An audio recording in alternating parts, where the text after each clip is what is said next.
So, good morning, sir. I'm here to present my activity 2, website redesign and video presentation. So first, this is my chosen website. Ito po yung napili kong website kasi makikita mo naman po kung bakit ito hindi naka-align, hindi naka-center, and then ganito po siya. Pag pinindot mo po yan, makikita mo yan, and wala siyang go back button. Is pipindutin mo lang po yung arrow dito sa taas para mag-go back, para mapunta dito ulit. And then, dito po sa baba, gusto ko po kasi dapat po kasi naka-gitna yan and nakikita. And then, marami pa pong pasikot-sikot dyan, which is masakit or hindi maganda tignan. And then, pati din po dito. At wala po siyang ka-design. Yan, nakikita naman mo. And then, ito po yung nagawa kong improvement. Dinesignan ko po in a simple way. Yan po. And then, nilagyan ko lang po ng background and font. Tapos, nilagyan ko din po ng parang button na rin dyan para maganda naman po. Okay, ganito po siya. Kapag ganyan po, then po yun.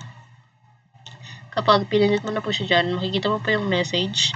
Ayan, simple lang po kasi simple lang naman po yung nandito sa website. Yan lang naman po. Hindi ko na po binonggahan para hindi mabago yung website. Nilagyan ko lang po ng colors, yung background niya, and then yung font, and then nilagyan ko lang po ganyan ng back button para mapunta po ulit dito mismo. Ayan po. Ito po ng back para hindi na po pinutin lang yung arrow sa Chrome.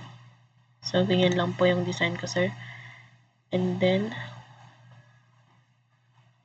yun po dito sa baba. Yan, ilagay ko lang po dyan. Yung pong logo nila, and then yung contact, yung website, and then yung cellphone number, and ito po. At, yan na po.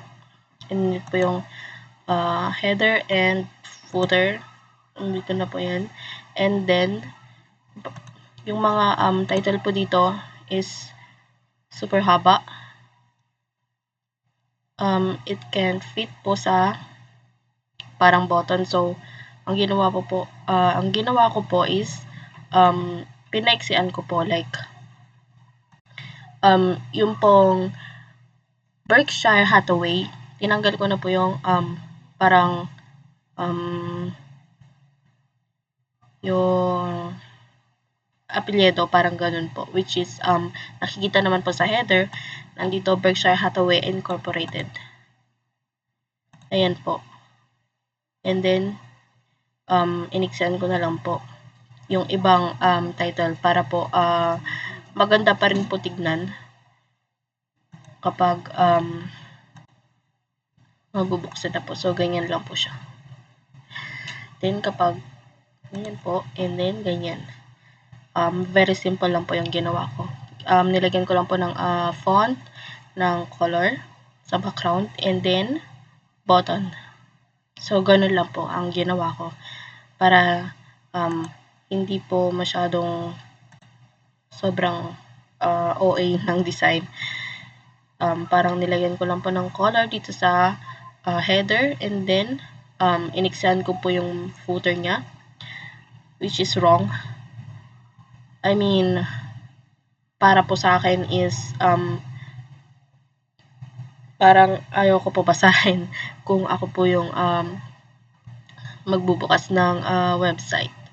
So, at dito rin po, tinanggal ko rin po yung official homepage. Ayan. Nilagay ko lang po is yung address and then the company name. Yan lang po. And thank you po.